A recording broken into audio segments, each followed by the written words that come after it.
Oh my gosh. uh, Hi, everybody, whoever is out there, because I can't see you, so that's like super weird and uncomfortable for me, because I'm used to talking to you all face to face, and that is not happening anymore because we're still in the middle of a pandemic. So a lot of people have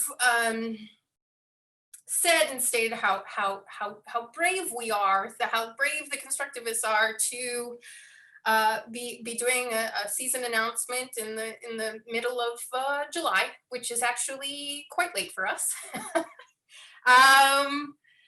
But you know, the last time we met, we were performing the Nether, which was an amazing show if you got to see it. And we ended up getting shut down early because of COVID, which was incredibly sad. And since that time, we've, much like the rest of you, been on lockdown, been through a slight reopening. Many of us became stay-at-home parent teachers, myself included. And so we've been trying to figure out our best foot forward and really one foot in front of the other in it, because that's really all that we can do.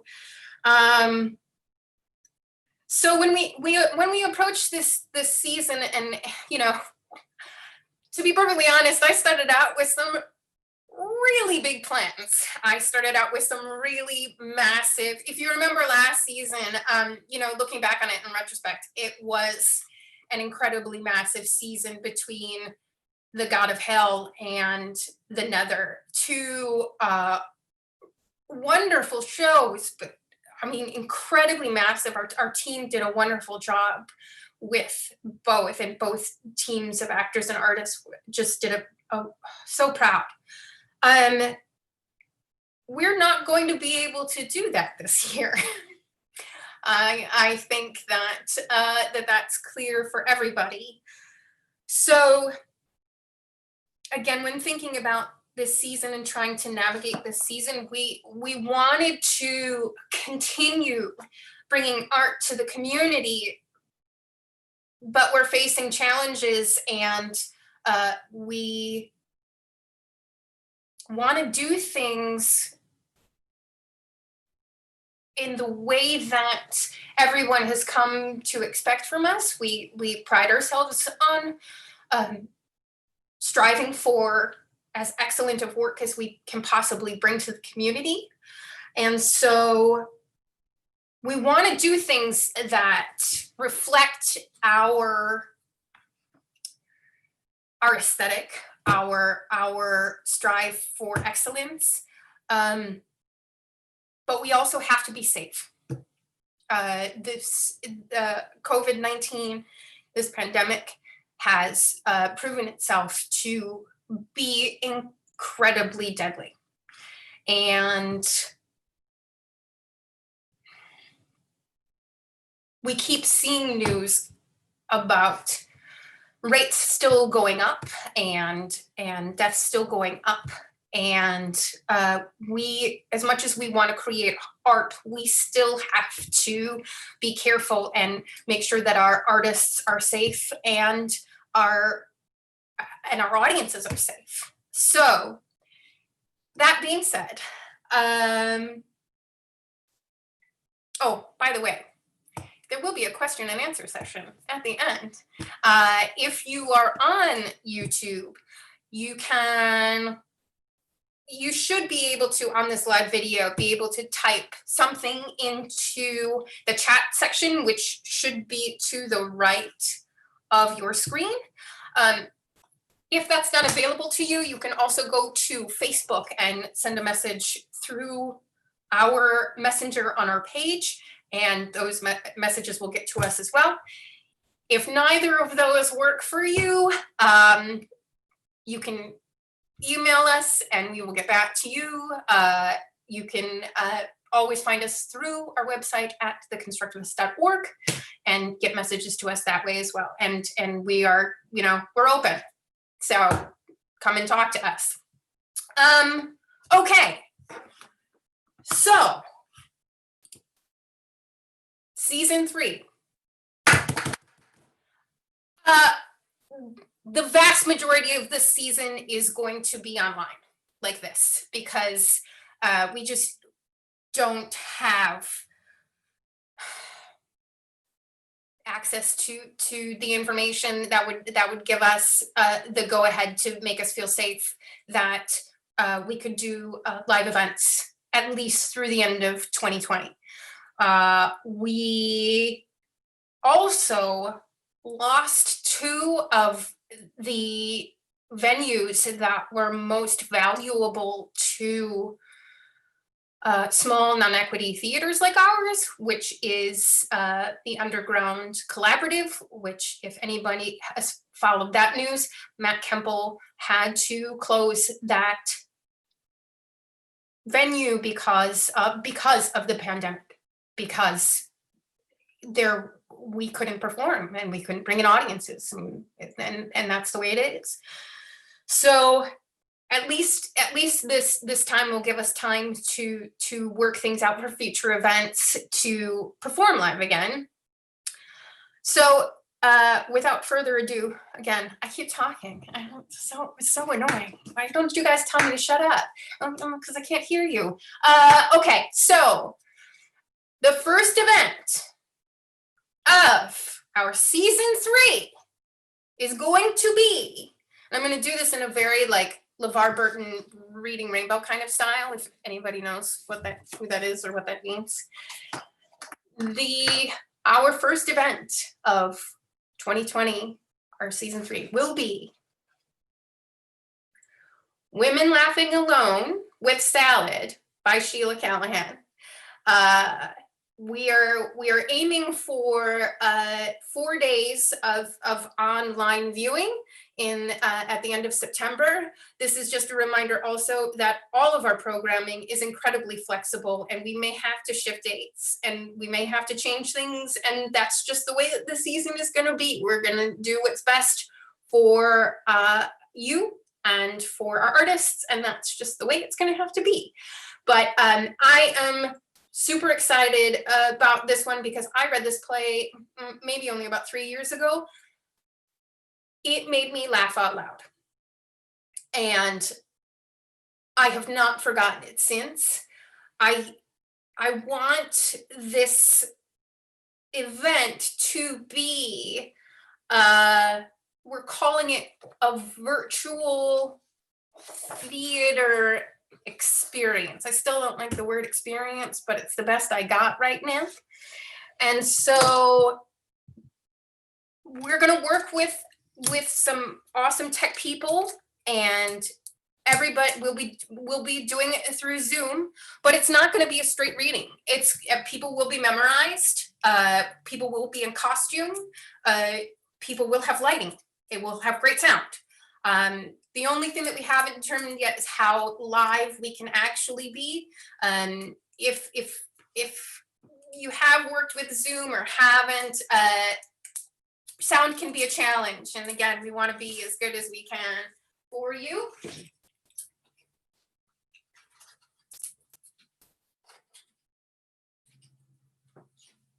That's totally going to fall. But so that's our first event, Women Laughing Alone with Salad by Sheila Callahan.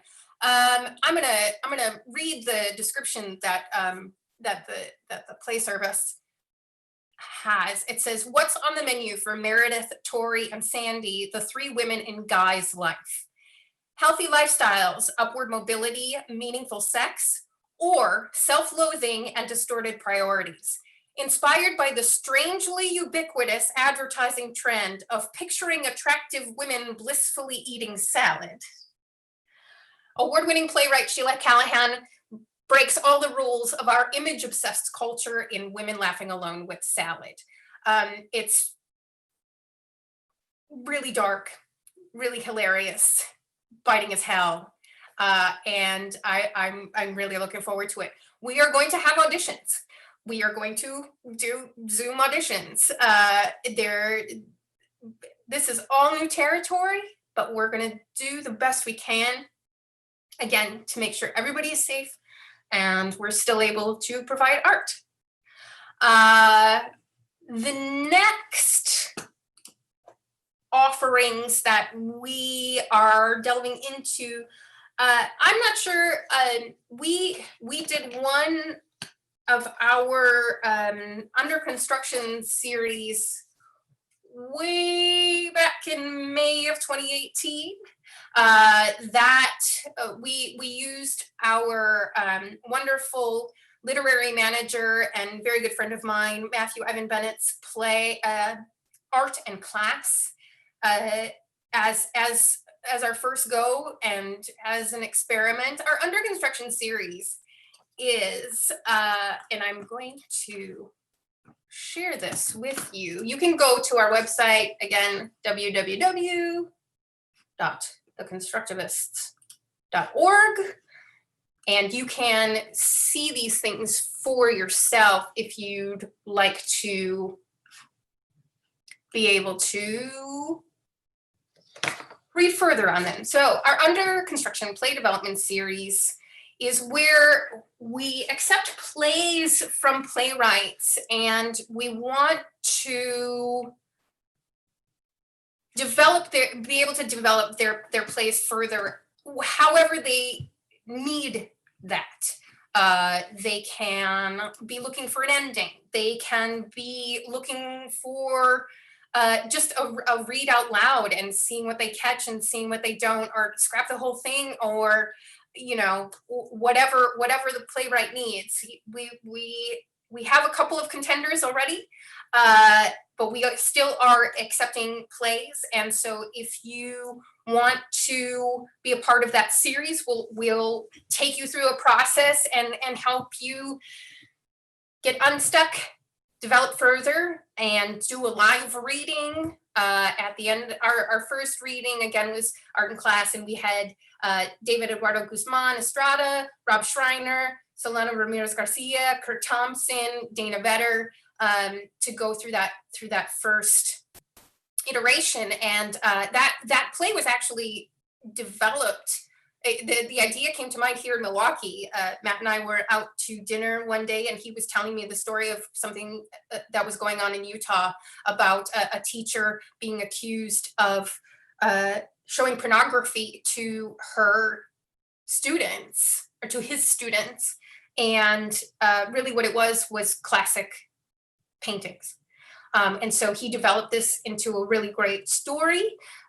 He took it all the way to the Great Plains Theater Festival. He was invited to be a playwright for that, and he's also had it a play-by-play at Pioneer Theater Company in Salt Lake City. So you can check that out. But also, we are wanting to get back to this series, find local talent, develop local talent, and go through our process with our great team to bring your play to light.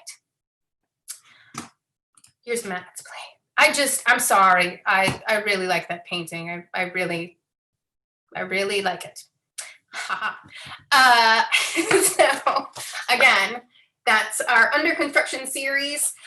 We're looking for that towards the end of the year. Actually, the two play series that we're looking at are kind of flexible as far as the scheduling is concerned, because one of the plays that we're looking at that I'm really kind of excited about, I think would be better in January, but that's between you and me. That's just between us. And so either before or after, then we will go with a virtual play reading and fundraiser. This particular play read, this will just be a straight play reading virtually through Zoom. we're hoping to give space to the Black, Indigenous, people of color, their community, to really give our space over to them and our utilities and our fan base to read, play, and keep focus on that community and their needs and their artistic process, and give them space here in Milwaukee. And so we are really excited to look for a team to completely turn over the Constructivists too. I'm looking to just be an advisor on this one and really be an artistic director and let other people take charge and other people direct. And so I'm very excited about that as well. This season, while it's, you know, sort of low key and sort of low key and really not as scaled as we're used to, we still want to keep working. We still want to keep our process going. And so trying to do the best we can to, oh man, see, I told you that was going to happen. I told ya! Really give space, really just give space to new playwrights and new processes and people in the community who need an established company to lend a hand, instead of, you know, people going out and forming their own, needing to have to start from the ground up, which is, I can tell you, very difficult. So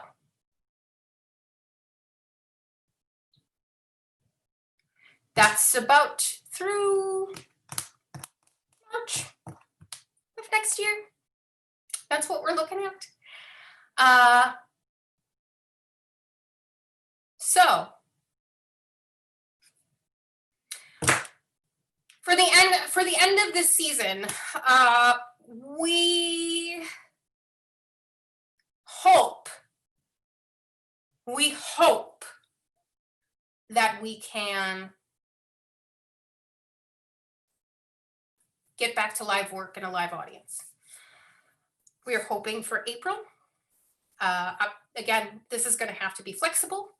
We don't know how real this is going to be, but we are scheduling things and shooting for the stars, and hopefully we can get one live performance in, one live production in at the end of our season in April of 2020. So for that production, we are going to bring back an oldie but goodie because we feel it's important. So we are going to remount the Nether. We are going to bring it back for you all, for those who haven't seen it, for those who wanted to see it but couldn't. All of our actors are coming back. Again, we're going to run it for 2 weeks. It got cut short. It did not deserve to be cut short. That play deserves to be seen by more people, and we are really excited and thrilled to hopefully bring it back. And if we can't do it in April, maybe we'll do it in June. Maybe we'll do it in July. But this is the goal. This is going to be our closeout of season 3, to bring it back for you all because you deserve it and they deserve it. So that's what we got, friends. That's what I got. It's really quiet in here. I don't like it.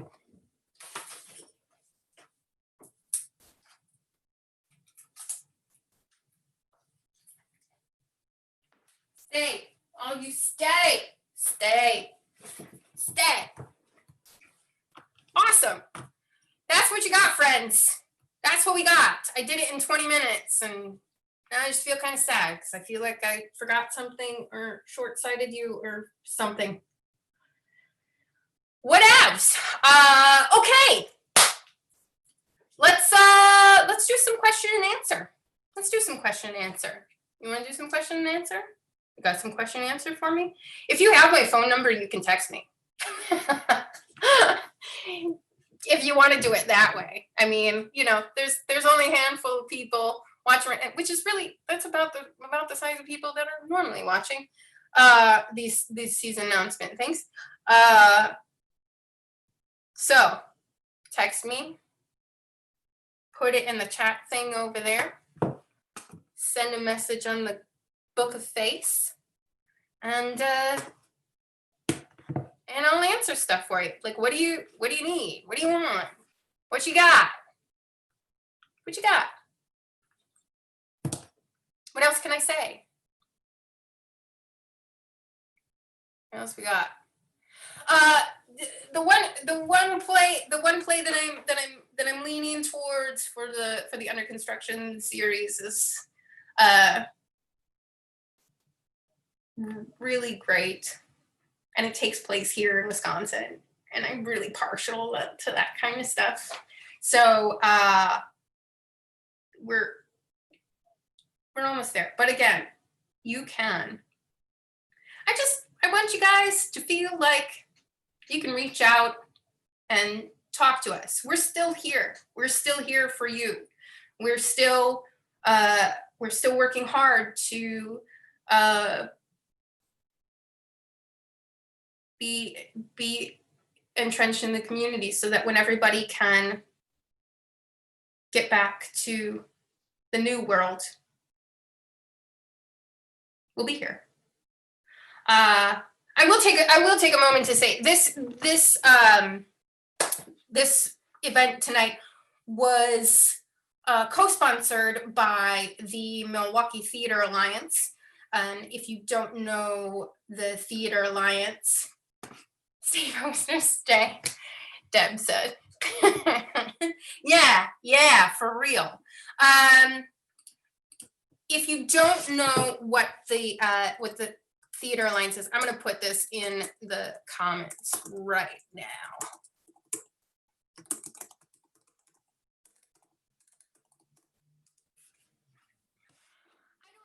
I don't know how much of you know, but I spent Wisconsin born. I don't even think I said who I was at the top of the thing. Oh my God, Jamelin Gray. How awful is that? Yikes. Why didn't you guys say anything to me? For God's sakes. When auditions will be for the first production? That is an excellent question, Emma. Yes, actually I do. They will be, now you're gonna make me pull up the calendar and I'm gonna be like, oh, I don't know. Calendar.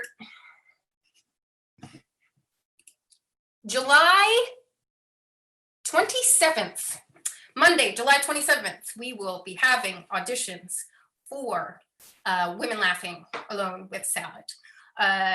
We're working on posting that right now. That'll be posted within the next couple of days. But I was going to say the Milwaukee Theater Alliance, www.milwaukeetheateralliance.org is an organization that I helped co-found here in Milwaukee to amplify Milwaukee theater. It's about bringing resources together from all the theater companies, the top down, you know, amplifying the work of the smaller theater companies and the amazing work that's being done down there, because not a lot of people still even know about the Constructivists that, you know, we used to work out of the basement, and we might go back to another basement, just not the one basement that we were in. Because we really think that more people need to see more theater. We're a little biased because we love it, but more people need to see more theater. We need to get more funding for it. Theater is a public good. We want to work on public policy. We want to bring policies from Chicago, like Not in Our House, which is determined to stop abuse within the theater community, sexual, emotional, mental abuse within the theater community. We want to bring more Black, Indigenous, and persons of color from the community into leadership, to be able to lead committees within the Theater Alliance, because there's a lot of work that needs to be done there as far as anti-racism policies are concerned. And we just, you know, many of us are still really, really just sadly uneducated about parts of the artistic community that we need to know about from the BIPOC community. And then what else are we trying to do? Oh, so many. Oh, we just spoke with representatives from POW, which is an organization to help families, or childcare and family care, meaning people with children and also taking care of elderly parents, to make the theater community a more inclusive community, a better support system, being able to take your child to rehearsal and there will be people there to watch them instead of struggling, turning down jobs. And really, we just want to make theater more of a part of people's lives. Theater is a public good. And our officials need to start realizing how important it is and how important it can be and how it changes people's lives and how it creates people to be more empathetic humans. And I personally think better people. I'm biased. It's made me a better person. So what else do we have here? Have you seen any plays online you've enjoyed and work with the online format now that has shaped how you'll conduct the season? I've had some experience with, there's still a company that I work with down in Chicago, Bluebird Arts, which is Chicago's first ever Russian English cross-cultural theater company. I do not speak Russian, even though I have been involved with this company for 6 years, just to let you know that. But it's provided a wealth of experience. One of our actors there, Sam Cass, really led the charge over the summer season to do online programming with Bluebird Arts, and I've had the opportunity to oversee and watch as that's grown. It has shown me the challenges. It's shown me the wonderful stories we can bring. It changes your idea of, instead of going, I can't do that. Originally, I thought Women Laughing, oh, we can't do that because there are a lot of props. It could be very expensive. And so we are gonna scale it down and really use this utility to create a new world in a new environment. And I think we can make it happen. But really the work that I've been watching with Bluebird Arts has really helped me to see possibilities, which is very cool.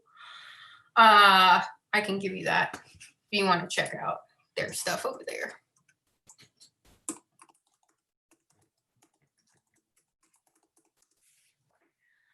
I'm excited that Deb is excited for next year.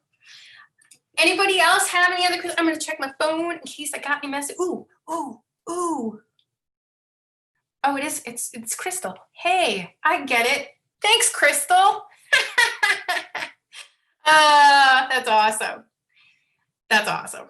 Yeah, I should have figured that out, but I'm a little slow on the uptake sometimes. I apologize. Yeah, it's gonna be a challenge. Zach's asking, what did I miss?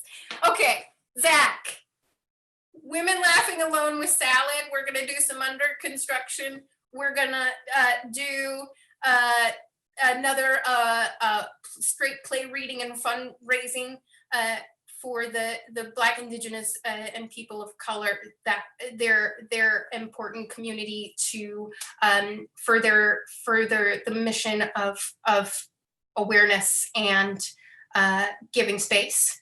And we're going to remount the Nether because we can, because it's awesome.